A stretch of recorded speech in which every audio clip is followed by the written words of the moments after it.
4 چیزیں جس کو دی گئی اس کو دنیا اور آخرت کی بھلائی دے دی گئی، یہ اللہ کے پیغمبر کا فرمان ہے۔ پہلی چیز قلب شاکر، شکر گزار دل، اللہ جی سال میں رکھے اور سال پہ راضی۔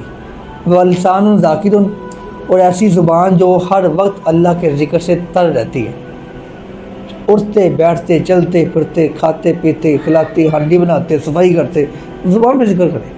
اور تیسری بات فرمایا کہ وبدن علی البلاء صابر، پریشانی آ جائے، مصیبت آ جائے، غم آ جائے، بیماری آ جائے، ایسا جسم انسان کو اگر مل جائے جو ہر مصیبت پہ صبر کرتا ہے۔ اور چوتھا ایسی بیوی مل جائے جو اس کے مال کے بارے میں اور اس کی عزت کے بارے میں خائن نہ ہو، دیانتدار ہو، میں اس کو دنیا اور آخرت کی بھلائی مل گئی۔